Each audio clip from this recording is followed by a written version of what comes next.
나는 재밌는 얘기도 못하고 그냥 가만히 자리만 지키다 와야겠다.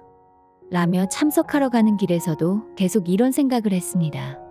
저는 내성적인 성격이고 취미가 독서였기에 활동적이지 않아서 동성 친구도 많지 않습니다. 하물며 남자친구를 사귀어 본 적도 없었습니다. 그런 불안한 마음속에 미팅이 시작되었습니다. 저는 말을 많이 안 해도 되게 끝자리에서 음료수만 마시고 있었는데 지금의 남편이 제게 말을 걸어줬습니다. 남편은 참가자 중 가장 잘생기고 밝은 성격이었는데 왜 저에게 관심을 가졌는지 이해할 수 없습니다. 다들 저보다 예쁘고 성격도 밝았거든요. 처음에는 갑자기 말을 거는 남편에게 귀찮아서 경계했지만 언변이 좋았던 남편 덕에 점차 사이좋게 이야기할 수 있게 되었습니다. 남편과의 대화는 정말 즐거웠고 순식간에 헤어질 시간이 됐습니다. 그리고 헤어질 무렵 저기 연락처 교환하지 않을래요? 라며 제 연락처를 물어봤는데 저는 당황해서 카톡만 알려주고 헤어졌습니다. 그러자 다음날 바로 메시지가 왔습니다. 이번에는 단둘이 만나보고 싶은데요. 저는 그 메시지를 보고 꿈을 꾸는 게 아닌가 생각했어요. 이런 경험이 없었던 저는 장난으로 저를 놀리는 게 아닌가 싶을 정도였습니다. 정말요? 그럼 시간 맞춰서 둘이 만나요. 그로부터 일주일 후 저는 단둘이 저녁 식사 겸 데이트를 했습니다. 그 후에도 몇 번 더 데이트했고 마침내 고백을 받았습니다. 모태솔로였던 저는 인생 첫 고백으로 기뻐서 그 자리에서 펄쩍 뛸 정도였습니다. 저는 고백에 승낙했습니다. 그리고 친정에 가서 어머니에게도 남자친구가 생겼다는 사실을 말하자 어머니는 벽 쪽으로 눈길을 돌렸습니다. 그 시선 앞에 있던 것은 어릴 때 돌아가신 아버지의 영정사진입니다. 저를 계속 혼자 돌봐주신 어머니가 아버지께 미소 지으며 얘기하시는 모습을 보니 저도 너무 기뻤고 저절로 눈물이 났습니다. 데이트 때 들었는데 남편이 젊었을 때 부모님을 여의었기 때문에 아버지가 없는 쓸쓸함을 이해한다고 했습니다. 그렇게 교제가 시작된 지 3개월 정도 지난 어느 날 남편에게 청혼을 받았습니다. 저는 정말 기뻤지만 시간이 필요하다 하고 청혼에 답을 하지 않았습니다.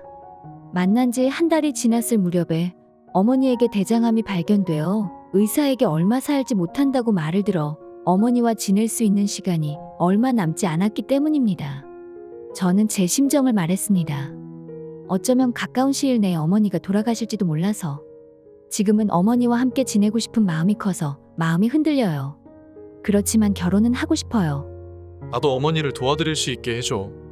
무엇보다도 어머니가 살아계실 때 웨딩드레스 입은 모습을 보여드리고 싶어.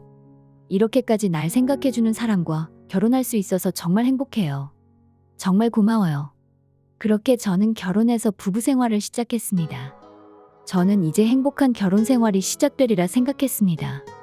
하지만 그런 저희 행복은 오래가지 못했어요. 결혼한 지 한 달이 지났을 무렵 남편의 태도가 급변했기 때문입니다. 연애할 때는 그렇게 착했는데 일 때문에 피곤해서 집안일은 다 제게 떠넘겼습니다. 밥 다 됐어요. 제가 큰 소리로 불러도 남편은 바로바로 오는 일이 거의 없습니다. 남편은 2층 자기 방에서 볼륨을 크게 틀고 TV를 보기 때문에 들리지 않는 것 같았습니다. 한참을 불러야 겨우 밥 먹으러 오는 것이 매일같이 이어졌습니다. 쉬는 날에도 오늘 친구랑 놀러 갔다 올 거니까 내 방 청소랑 집안일 좀 해놔. 라며 당연하다는 듯이 저에게 집안일을 모두 떠넘겼습니다. 그런 남편에게 저는 짜증이 났습니다. 그런 생활이 더 이어진 한 달 후에 저는 인내심의 한계를 맞아서 나도 일하고 있고 쉬는 날에는 집안일 좀 도와줘 라고 말했습니다. 그런데 남편은 귀찮다는 듯이 어쩔 수 없어. 쉬는 날에는 친구들이랑 우정을 다져야 해. 너는 친구가 없어서 모르겠지. 이라고 말했습니다. 아무리 그래도 앞에서 그렇게 말하다니 너무하다 싶었는데 더 이상 싸우고 싶지 않아서 더는 말하지 않았어요. 정신을 차려보니 입안에서 피맛이 나더라고요. 계속 입술을 깨물고 남편의 말을 참고 있었기 때문에 입술에서 피가 난 거였습니다. 그 정도로 남편의 말들에 분노와 함께 지쳐가고 있었습니다. 그리고 계속해서 남편의 비협조적인 태도는 점점 심해졌습니다. 제대로 된 반찬이 하나도 없네? 이럴 거면 그냥 시켜 먹는 게 낫겠어. 너 청소하긴 하는 거야? 구석구석에 먼지 있고 하나도 안 깨끗하잖아. 이런 식으로 제가 하는 집안일에 대해 시비를 걸어왔고 급기야는 너 같은 여자가 나 같은 좋은 남자랑 결혼할 수 있었으니까 항상 나한테 고마워해야 해. 그런 말 할 거면 뭐하러 나랑 결혼했어? 왜냐하면 너 같은 여자는 남자 걱정 같은 거 할 필요가 없잖아. 그리고 시키면 집안일도 다 해주고 데리고 살기 편한 여자니까 결혼한 거지. 그럼 우리 엄마랑 날 도와주겠다고 한 건 뭔데? 아, 그거? 너희 엄마가 어떻게 될진 모르겠지만 일단 결혼부터 하려고 그렇게 말한 거지. 그렇게 말해서 너도 결혼 승낙한 거잖아. 차라리 지금 이 자리에서 이놈의 얼굴 모양이 바뀔 정도로 때려버릴까 하는 분노가 솟구쳤지만 저는 꾹 참았습니다.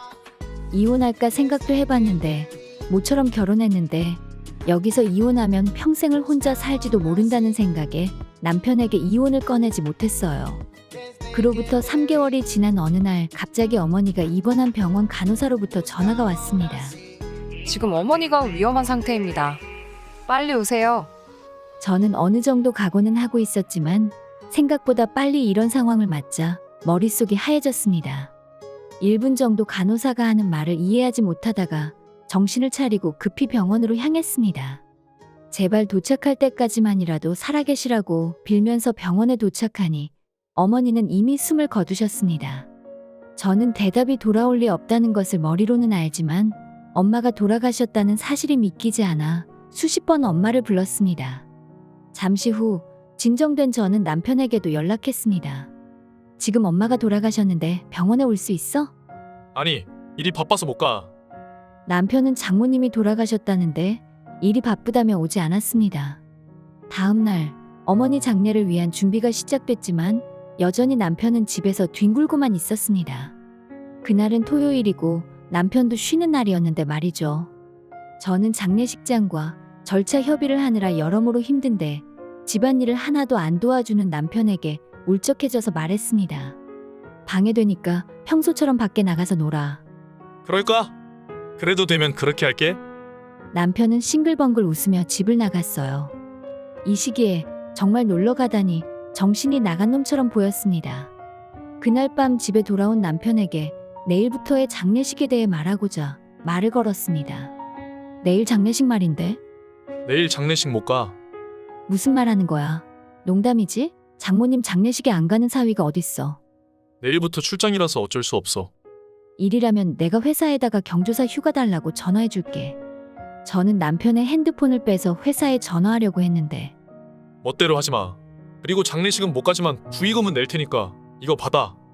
그렇게 말하고는 책상에 올려두는 것은 1,000원짜리 3장이었습니다. 지금 장난칠 상황이야? 장난 아닌데. 나는 너희 엄마한테 신세 진 게 없잖아. 노잣돈으로 그거면 충분하고도 남지. 역시 이 남자는 미쳤습니다. 저는 과거에 느껴본 적이 없을 정도로 남편에 대해 화가 치밀어 올랐습니다.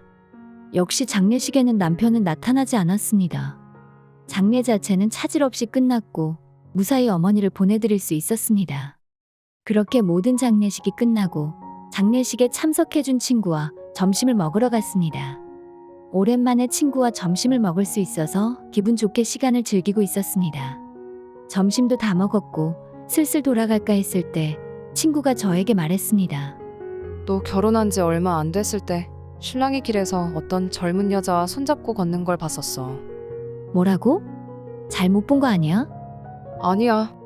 아무리 생각해도 맞는 것 같아서 조심스럽게 얘기해주는 거야. 저는 옛날부터 남편의 추잡한 면이 있어서 혹시 진짜일지도 몰라 이틀 후 남편이 씻고 있을 때 핸드폰을 몰래 훔쳐봤습니다.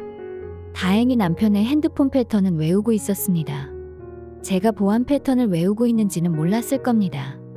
그리고 카톡을 뒤졌는데 의심할 만한 게 없었습니다. 저는 곧이어 문자 메시지와 네이버 메일함도 봤는데 메일함에 바람 피운 흔적이 있었습니다. 지금 당장이라도 만나고 싶어. 저런 여자보다 너랑 있는 게 훨씬 좋아.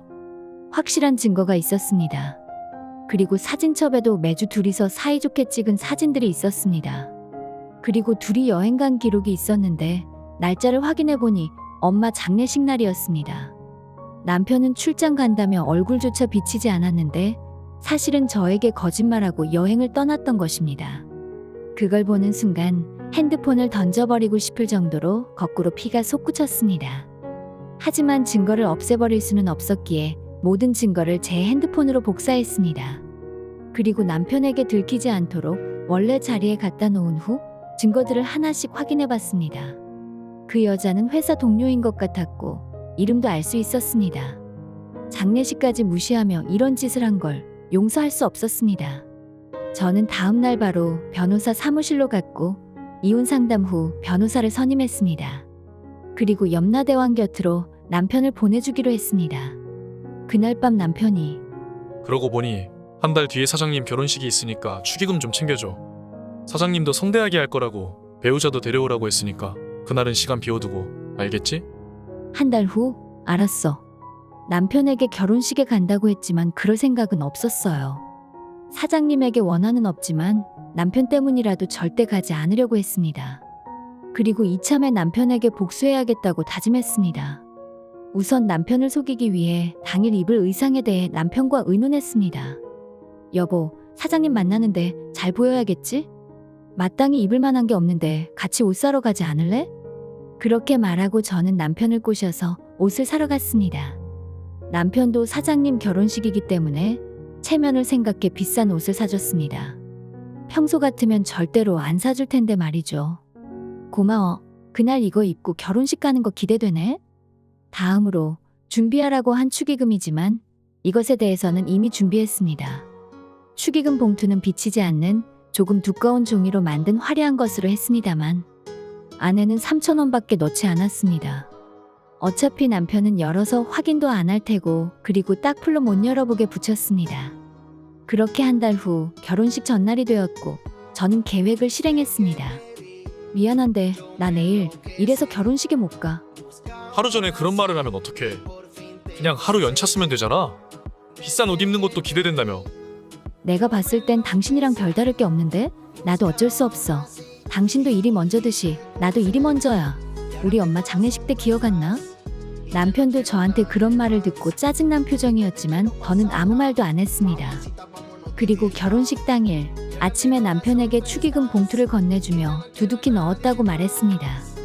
남편은 어제부터 계속 기분이 안 좋아 보였지만 두둑히 넣었다고 하니 금세 표정이 밝아졌습니다.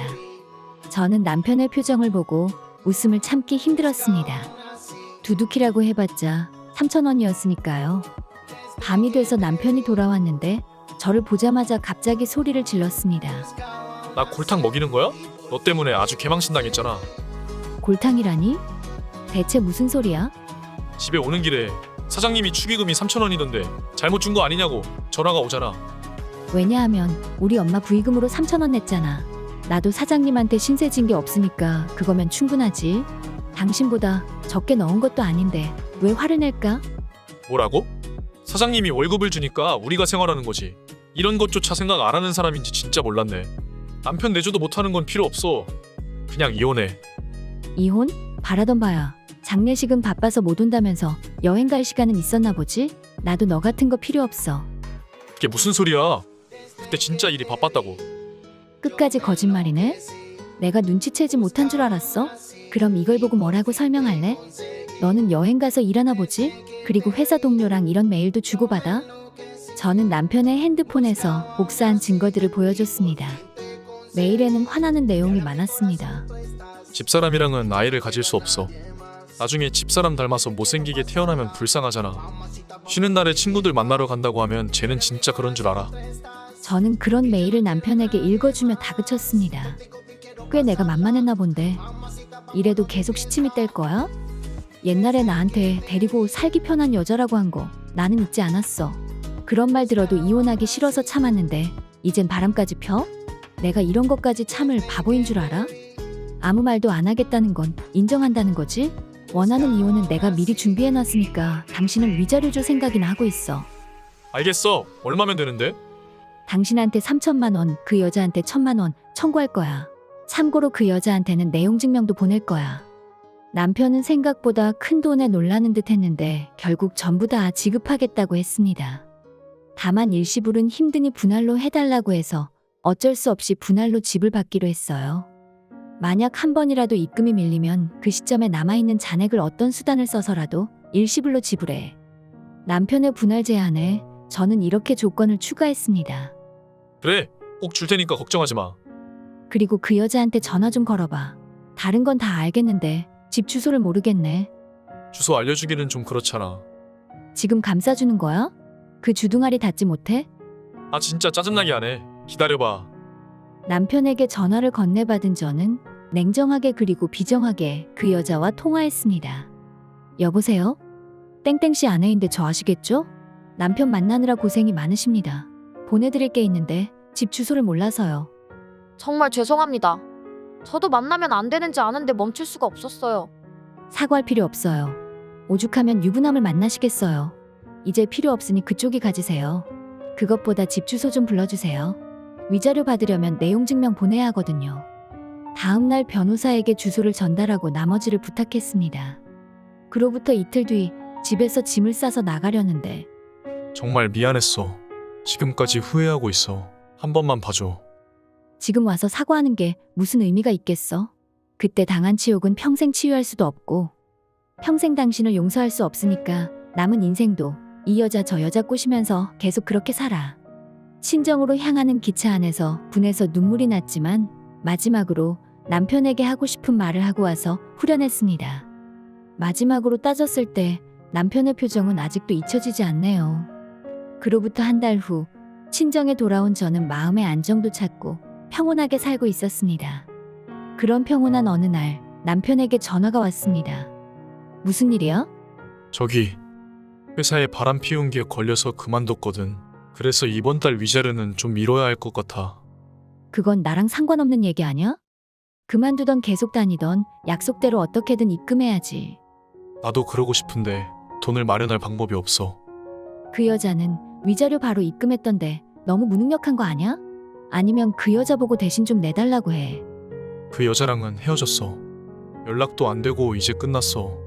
저는 웃음이 나왔습니다. 아내의 부모에게 의리 없는 짓을 하고 장례식에도 참석하지 않고 자신은 여행을 하고 있었던 벌입니다. 그래? 진짜 코미디가 따로 없네. 드라마보다 더 재밌다. 장례식도 안 오고 평생 함께 살 것처럼 여행까지 가더니 그거 꼴 좋네. 저는 실컷 비웃어주고 전화를 끊었습니다. 결국 밀리는 거 없이 위자료는 입금됐습니다. 아마 저를 떠본 게 분명합니다. 저는 다시 정상적인 생활을 해오다 2년 전에 새로운 남자친구가 생겼습니다. 그리고 다음 달에 결혼합니다. 전 남편과는 달리 정말 성실하고 저에게 매우 잘해줍니다. 저는 결혼 전 이 남자에 대한 확인이 필요했고 약 1년 정도는 함께 동거도 하고 있습니다.